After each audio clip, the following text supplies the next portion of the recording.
Can you feel the love tonight?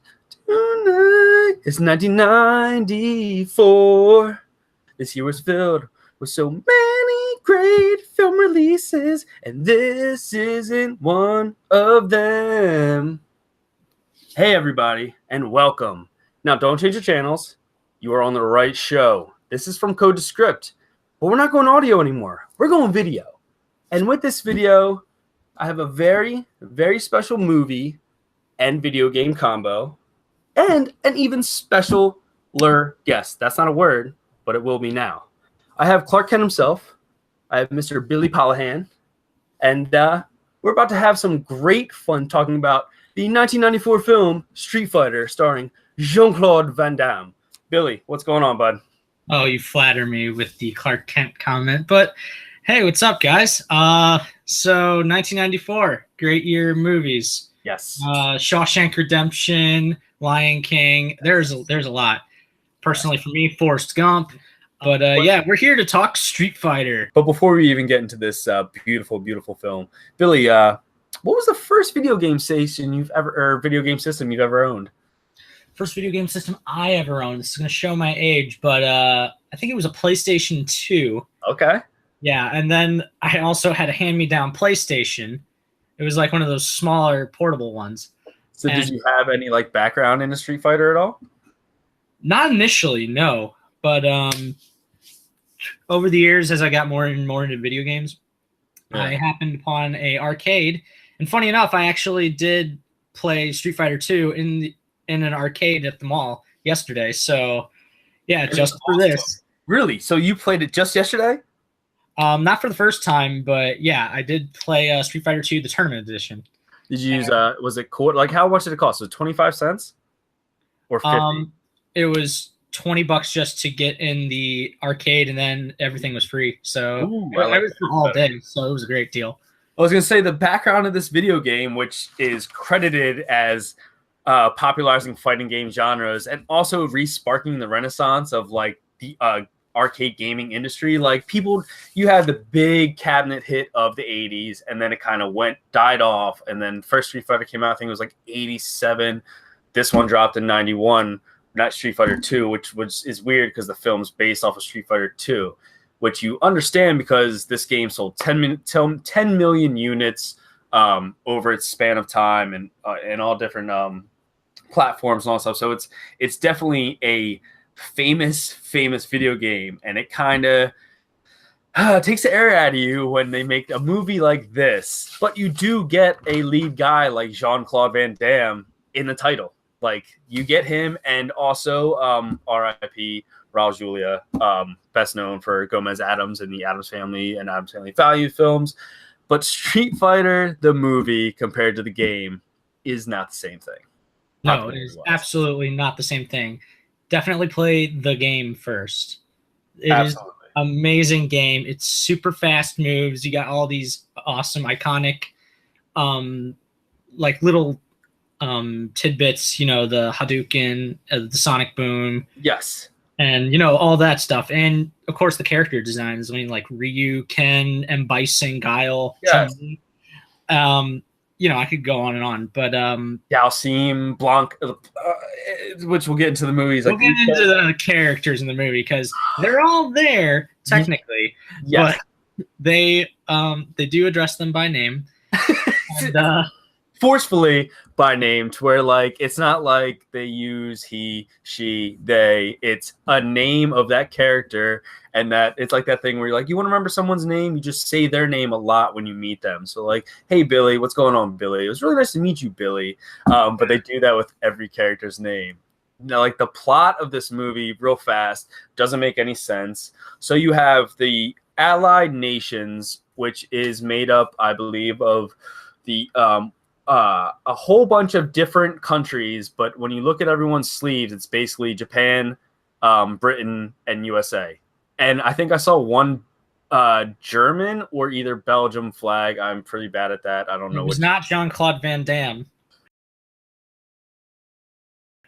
Oh boy, yeah, we're gonna nail that one. If you're gonna make anyone Belgian, make that guy. He's so what? And first of all, they had that one scene where they had that flag so blatantly out there that you could have just put it on him. But yeah, so it's like the Allied nations are fighting Bison, which is basically a terrorist who kidnaps 25 or 43 or 107 hostages, which doesn't really make any sense. But then his also subplot is to take human beings and make them more evolved and better fighters. There's not much plot, just like the video game. There's not much plot. So when you put this all together and you're just like, let's slap these characters, like we were saying, like you have Colonel Guile, you have Zangief, you have Dhalsim and Ryu and Nihonda and Balrog and Ken and all these characters, and they were just like, okay, where can we squeeze these in? Where would these characters fit? Now, out of everyone that you've seen on this film, before we get into the film, do you have a favorite? It's got to be M. Bison, Raul Julia, man. I mean, this unfortunately was his last film. And he did this because this is something his kids wanted him to do, because they were big fans of the Street Fighter game. And unfortunately, he had stomach cancer. So a lot of the fight scenes with him, they had to use a double, and it's very obvious because, you look at him and he's obviously failing in health. Yeah, it definitely looks sickly. It's very sad because he's an awesome actor. Yeah, out of all those characters, he went all in. Like, he definitely went all in. Especially, that's great they did it for those kids, because out of all the scenes, which basically, so like I was saying before, Jean-Claude Van Damme was the main pool. Yeah, he had a name back then. Yeah, but he's in like 20 full minutes of this movie. It really is just Bison, his plan, and Raul Julia just eating away at the camera. He's chewing the scenery like crazy. Oh god, it's great. And just like he's got like these big wide eyes and a very expressive face, and it's awesome. And just his voice, it carried throughout the entire film. And then you get someone like Jean-Claude Van Damme. Now, this movie cost $33 million to make. Guess how much it cost for him to get in this film? I guess $8 million. What? That is unheard of. That's almost 30%. It's just like, to get that one guy who was in, okay, we'll give him 30. We'll give him like a half hour of actual screen time. And all he did was have his voice dubbed over the entire time. Even then, it still wasn't good. Not good at all. What he's saying. I don't know what he said most of the time. Yes, and to give people background, Jean-Claude Van Damme was cast as Colonel Guile, an American soldier. Jean-Claude Van Damme is from Belgium, Brussels. Yes, Brussels from Brussels. He doesn't have any type of close to an American accent, like not even slightly. There's like he's like Kevin Costner from Robin Hood, Prince of Thieves. He just gives up. Like, I mean, heck, Kevin Costner at least tried for like half of the movie. Jean-Claude Van Damme doesn't care. He's doing it for a paycheck. And he just had like these ridiculous lines like, well, I'm the repo man and you're out of business. And then he does it again with like something else. And that was probably the best Jean-Claude Van Damme impression I'll ever do. And also, you're off the air. And also it was better than his own American one. And it's just like those things. Okay, another, I'll give you enjoyed Bison a lot. You know who was also really cool to see in this and kind of like threw me for a loop? Chun-Li. Yeah, Agent May from Agents of S.H.I.E.L.D. Yo, she murdered, minus like the very unnecessary use of the Chun-Li dress and all the... I had a problem with that, by the way. Oh, wow, yeah. What color is Chun-Li's dress?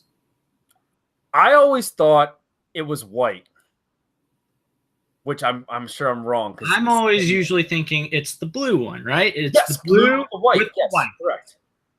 In the movie, it's red. That's the one thing you got to get right. At least they got the hairstyle right and the casting right. Granted, she did nothing but dump exposition throughout the entire movie, but she still looks like Chun-Li. Yes. I can see her be Chun-Li. And she definitely, I'm pretty sure, did like most of her stunts and her action with like, which you got with Ryu, which was really awesome. I'm also a martial artist. I think he was in, he was in a couple other movies.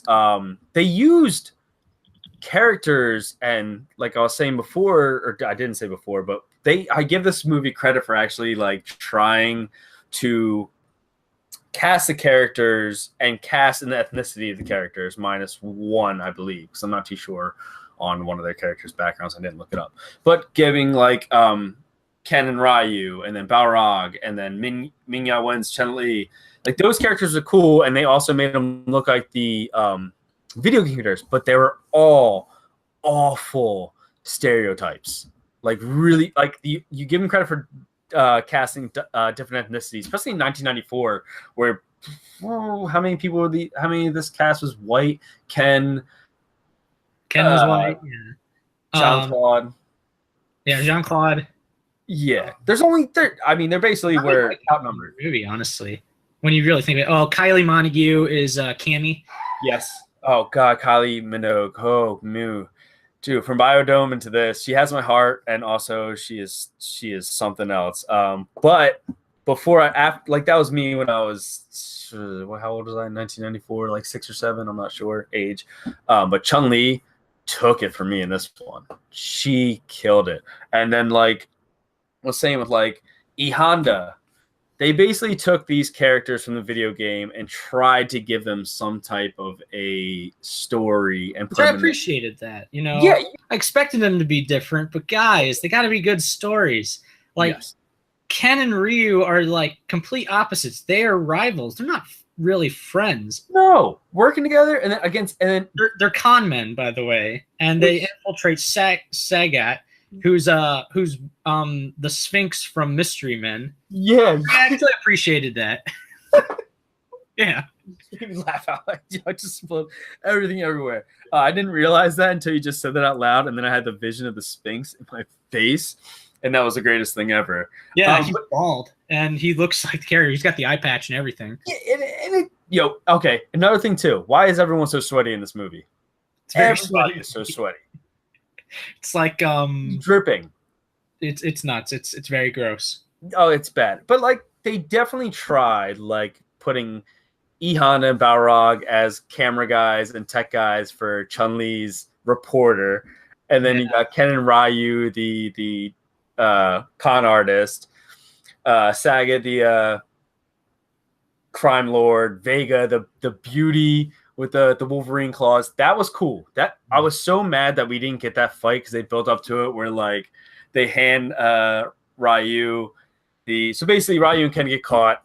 They gotta fight Vega in this like deathmatch cage, and they choose weapons, and like Vega gets his claw, and like they give Ryu the like sword, short sword, and he kind of looks at it, does these moves, and throws it at Vega. He's like, I'm not gonna do it. Let's do hands. And everyone in the crowd's like, yeah, no weapons, no weapon. He's like, all right, let's do it. And then eventually Jean-Claude comes in and arrests everybody. Everybody is arrested.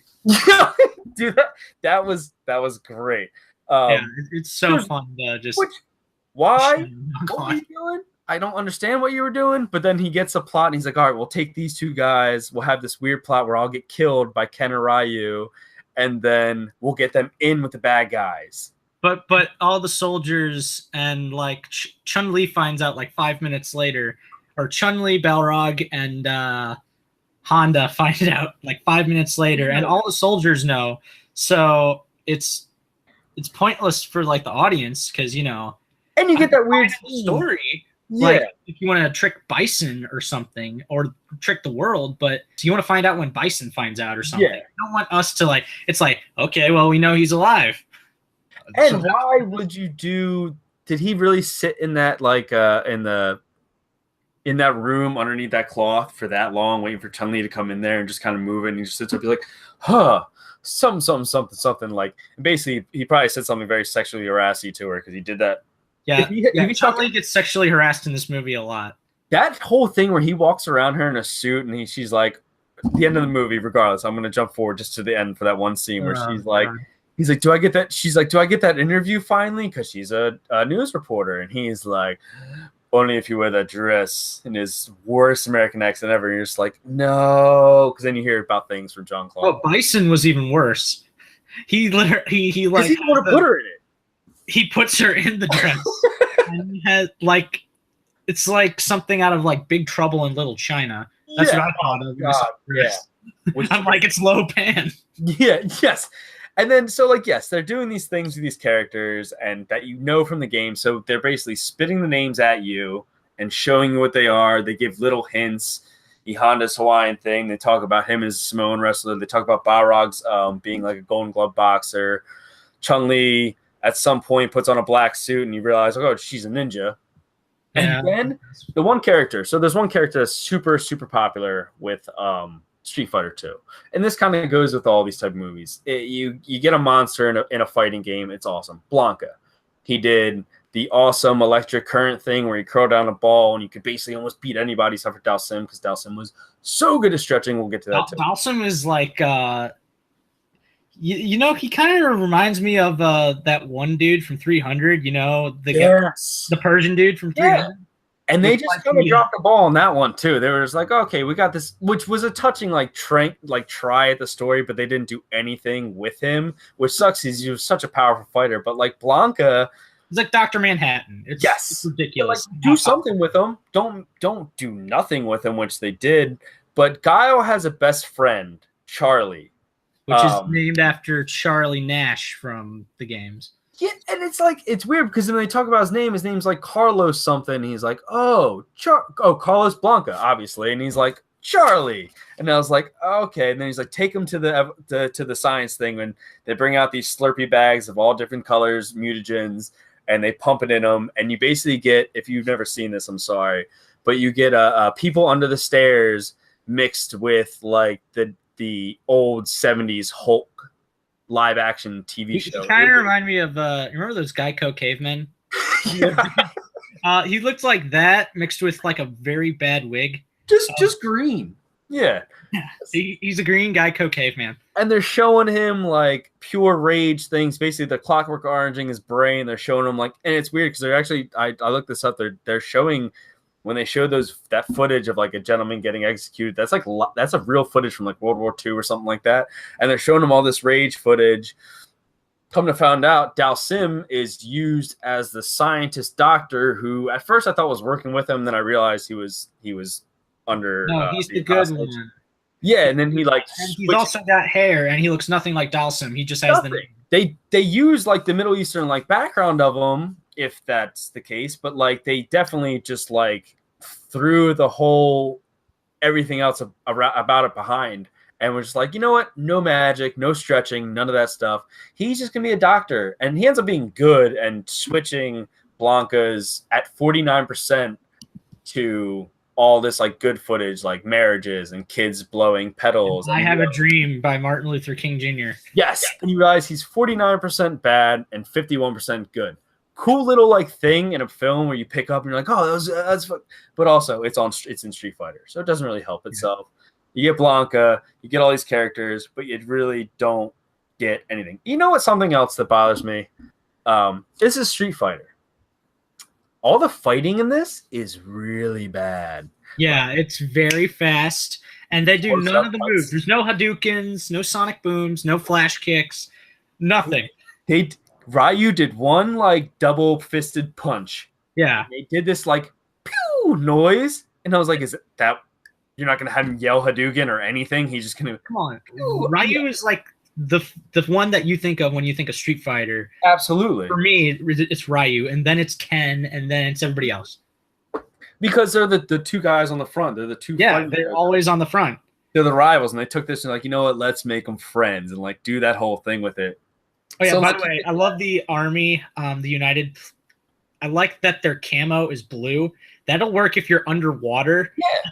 But I don't think that's not good camouflage. And this was shot like on set in Thailand. Like that's not blue rainforest at all. Also, it's a light blue as well. So it's even like you might as well be painting bullseyes on yourself. Yeah, and when it got to like Kylie Minogue and Jean-Claude's characters fighting in their camo, eventually it just kind of all came off, and Kylie's in like a one-piece bathing suit. And Jean-Claude's got his sleeves ripped off for the arm shots and just doing. He's got the Guile hair. I do appreciate that. He's got the blonde, big Guile hair. He definitely has that. And then like you got like all this stuff all this stuff picked in this movie, but you still can't pick a plot out or like what they were going for. It seems like there was a lot of stuff in the happening in the background.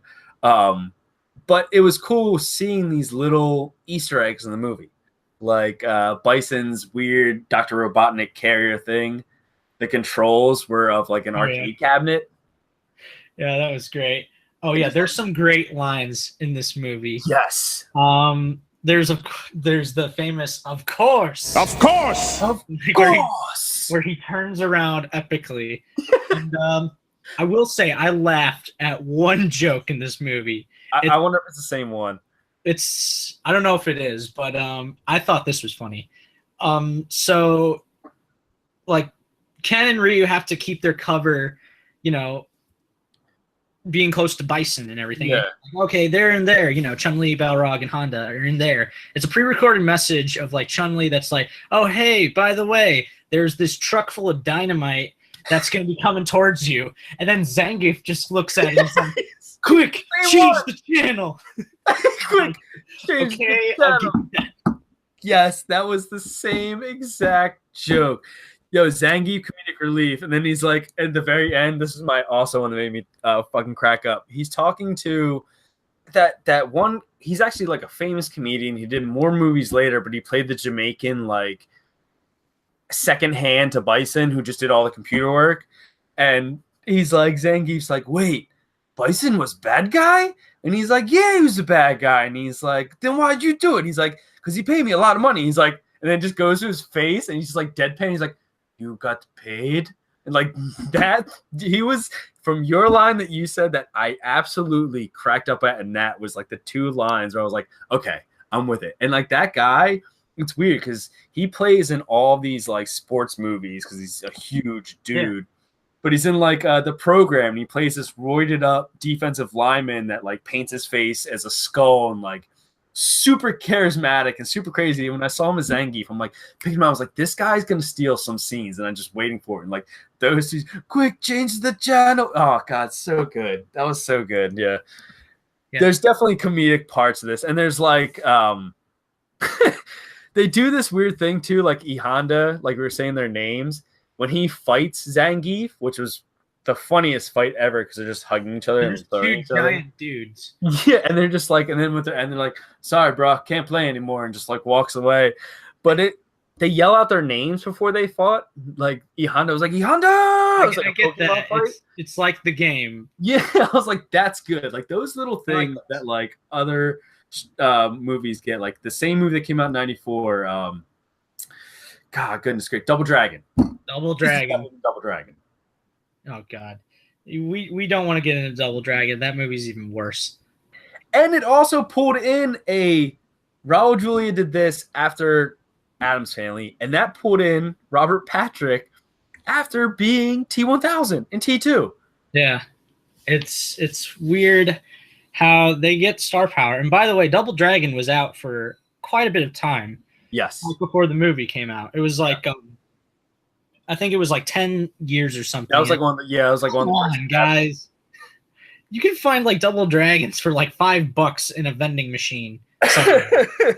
Yeah, and like that, you could do so much more with these movies, and it's like one of those weird things. Like, why the whole fight scene? It's like he's flying towards Guile and he hits him, and then he goes back and hits him again. And then Guile's bright idea to he just roundhouse kicks him straight in the chest. Yes, sends him flying back into the controls. And they do like that classic, like that's how you beat a '90s villain. You send him into like an electric grid and just have him electrocute himself. Yeah. Like, also, if they were going to use Jean-Claude, they had to use his signature move, which is the perfect split, and they never used it. Never used the split. And the only thing I think I saw him do was like 3 roundhouse kicks in a row. And they cut him right before they had to put in Bison's or Raul Julia's like stunt partner, which it's very obvious. Yeah, it's so obvious, but also they use stunt guys for actual fighters in this movie. Like, yeah, you brought up the point. There's not much fighting in Street Fighter. No. Nor is it on a street. Now, this isn't a knock because Christopher Nolan is known for doing 20-time things, or so much more better things than God. I'm losing my vocabulary right here. But he's known for doing great things with film. Fighting in the Batman movies is not one he's known for. And like when I saw this fighting and the way they cut away, cut in, cut away, cut in. Every time when someone was hit, they did that camera shift. Oh yeah. The one it's like in Batman Begins with like the quick edits. Yes. That was sloppy. Also, it reminds me of that one extra in Dark Knight Rises. Like everybody's in the background and there's just this one guy who's just like hitting himself and knocking himself out. And I feel so bad for him because you know that Christian Bale probably laid into that guy afterwards and was like, dude, I had that time perfectly. Where were you? Christian Bale is very intense. Let's just say that. He probably would have been a good guy. He would have been method. You would have been a great guy. What? That's actually save that. Yeah, Christian Bale is as guy. No, okay. I always thought E Honda was Japanese. I could be completely wrong. In this movie, E Honda is a Hawaiian sumo wrestler, but then they do this thing, which I don't know if they were obviously they were trying to be comedic and funny, but they do the news report during the E Honda fight and the Zangief fight, and then E Honda and Zangief go over like that toy display that Bison was trying to make this giant like city of, and they play the Godzilla like scream in the background, and start stomping all over the display and fighting over. I'm just like, oh no, why are you guys doing that? That's a little much. But yeah, like stuff like that, and like this movie definitely like tried to do things like that. But I was saying this movie definitely did the first cutscene at the end of a credit. Supposedly, this wasn't in. I rented it off of Microsoft Store on my Xbox, but the cutscene in theaters where once the credits roll and they ended, they cut back to Bison, and you know how in the one part in the movie in his Britney Spears toxic suit that he's wearing. Oh my god, yeah. Supposedly, it brings him. You know how in that one scene brings him back. It like pumps him back up and like brings him back to life. Yeah. It does it again and brings him back. So it has that whole end of the movie where you get all the Street Fighter characters, all of them. They even took some of the bad characters like Zangief. He ended up being to the good side, and they put them all on that one shot. And they did. Yeah, and then Jean-Claude just going, "Whoa!" Yo, his was he was just like. I mean, to be fair, he had some pretty awesome muscles. But the guy was yoked at that time. He was, and Chun-Li's just jumping, everything. Yeah, everybody does a note just like here's my butt. Here it is. Oh yeah. Also forgot, Dhalsim suddenly has like his head shaved and everything. And he looks a lot like Dhalsim. And they had the thing around. They put like a chain around his neck. Yeah, again, he looks like the guy from 300. And, it's not Blanka just like stay underground either. It's one scene he looks like the scientist with like the hair and everything, and he's like this Indian guy. Yeah. And then next he's Xerxes from 300. Yeah, and it's a very fast like transition. They do a lot of this because there's so many characters and all these weird like they're like we're gonna squeeze this in here. We got this, guys. We got this is really smart. We're gonna do right here. But like even like Blanka was supposed to be Guile's best friend. Guile finally comes across Blanka and sees that he's a monster. First instinct, he cocks his gun. He's about to shoot him in the fucking head. Okay, to be fair, I kind of... Well, they used where he was going. Like, he's like, I gotta push you out of your misery, man. But yeah, and then Blanka was like, okay. It just sort of like happens. You need to like give some context or something. Or like, like a look, like the two of them share or something. Maybe a tear. Yeah, you got to add some context. I mean, granted, it's trying to show, not tell. Yes. But there are certain things you have to do for it to make sense. Seriously. And like when it just came down to like, and then they eventually stayed underground or something. It was weird. I don't figure out. Yeah. They stay in the building that's going to explode in like 5 minutes. And they're like, no, I got to stay here because I'm a monster and stuff. Okay. But he just stopped him from getting so like those weird things about this. The guy was just like, dude, I'm trying to save you. Then it's like he doesn't even like do an attempted emotional goodbye by Jean-Claude Van Damme. Would have been hilarious, but it would have made sense in the movie because they're supposed to be like great friends. They're like essentially brothers, especially in the military. Those guys like a weird flashback scene that was like 2 seconds long of those. No, he's watching the tape. In the stealth boat. Yeah. he carries that tape around with him, first of all. And second and that stealth boat. Let's talk about that stealth boat. You have your name printed. I get it goes invisible. But regardless, it's supposed to be stealthy and like Tropic Thunder style. But it's got your name plastered. Colonel, whatever your first name, Guile. I never called him William Guile. William Guile. Thank you. Found that out. Oh, wow. That's it. You guys are, hey, you are William Guile. No, I'm not. I ain't blonde. And my hair is not going to look like that. I'm not doing that. You're never going to catch me with blonde hair. Sorry, guys. And also, like, from this, supposedly Jean-Claude Van Damme was working on a sequel in 2003, and eventually they were just like, no, can't do this anymore. Yeah, there wasn't any, like, interest. Yeah. And fans of the video game and people, I mean, I feel like even the marketing couldn't save it because I think people knew that they were going into it and it was going to be bad. Well, it cost 33 across like domestic. I think it made like 36, like nationwide, like across 100 million. Yeah, 100 mil. So it made money, of course. I don't know if it's because of the cast and like first you got ming-na off of Mulan. So I don't know if Mulan. No, Mulan came later than that. Later, okay. Yeah, Mulan came in 98. So she had no pool. It's all Jean-Claude Van Damme and Raul Julia pool. Nobody else did anything else. Yeah, the director Stephen E. D'Souza, I don't know if he did anything before this. I didn't look up into him because after, I mean, you don't, when you do Street Fighter, I don't go deep in your IMDb. But it's an 18% on Rotten Tomatoes, Billy. What do you think about this, first of all? Do you have any positives out of this compared to the negatives? Because obviously the video game was a stud compared to the movie, which is basically what we talk about from Code to Script of why they couldn't translate an amazing video game, with no story to a movie. I know that's a hard thing to do, but regardless, do you have a big positive out of this? Oh, we got a great last performance from Raul Julia. We got some pretty funny moments. Oh yeah, there's another line where he's talking to like Chun-Li, and they're like, he's like, "Yo, your father died to save his village or whatever," and then he's like, "For me, it was just another Tuesday." Okay, dude, you just brought up. God, you're nailing this because I was gonna say wasn't that like the Drax and Ronan the Accuser thing? Pretty much. Yeah, I was like thinking about that watching that. I was like, man, Drax was so hyped on fucking killing him, and then he was like, I don't remember your family, and he's like, Drax was like a better Blanka than Blanka. Yes, wow, yes, perfect. With that being said, great Blanka. What would you do if you could today?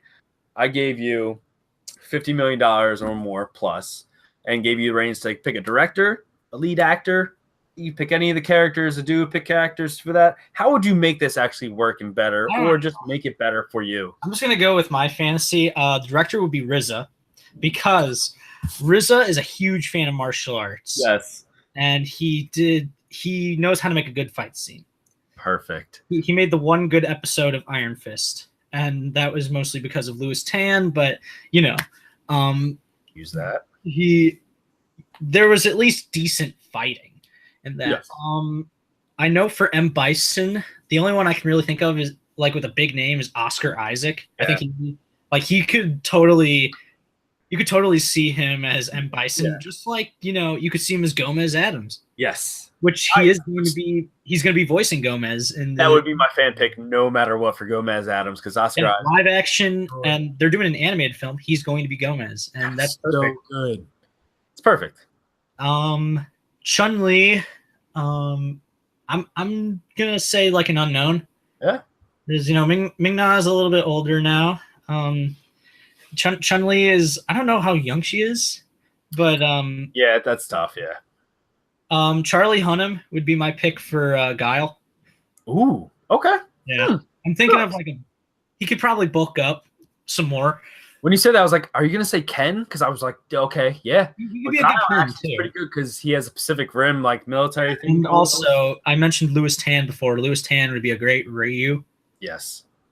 I mean, the dude is, his family is full of stuntmen and martial artists. It's another Tuesday for him. Yes. No problem. No problem. Yeah. Like, that's just off the top of my head. And it's basically just getting good fighting is what you want to get across. Yeah, Like, hey, it's street I fight. just want a good fighting movie. I don't even care if nobody cares about the story. We just came to see like fighting, and I want like the special effects. I want the Hadoukens. I want all that stuff. Just doesn't even need to be explained. It's just like I just want to see live action Street Fighter. And it's awesome that you picked Charlie Hunnam too, because he was so good in Green Street Hooligans. Yeah, fighting. Like that's actually like if you make Guile like this, like really like just like street, no pun intended, street fighting style. Oh wow, bang. That's actually a great pick on that. But Billy, thank you for coming to this and being in my first video from Code to Script on Odd Panel. Where can we find you, bud? You can find me on Twitter at bbusterbill. I love to talk to people, even though some of my tweets may contradict what I just said. But it's all good. I just love to talk movies. I'm also on this thing called Stardust, and it's where you just post like 30-second reviews of whatever. It could be TV, it could be a trailer, it could be a movie, and it's whatever you feel. You can be as descriptive or as simply emotional as you can be, and it's great. And you can find me there at Bill Goatee Poll, Poll. And yeah, this was fun. Yeah. Just great talking with you about this terrible movie, but that's what makes it fun. Yeah, it was a great time, man. And 1994 Street Fighter, we're just getting started, you know, because we're going to dive into so many more of these bad video game films on From Code to Script that you can find here on our YouTube channel. And yeah, guys, I'm TJ Dex, not doing too much. You can find me on Movie Squad or at TJ Dex on Twitter. And other than that, check out Street Fighter. Give it a shot. See if Jean-Claude Van Damme is the guy all you want, or also R.I.P. Raul Julia, probably one of his funnest performances, and he owns this movie as Bison. Definitely give it a shot. Let us know what you think in the comments. I'm glad that they dedicated it to his memory. Yes. It's the very first thing you see in the credits. Yes, very first thing. But yeah, guys, check that out, and then let us know what you think. And other than that, we'll see you next time, guys. Have a good night.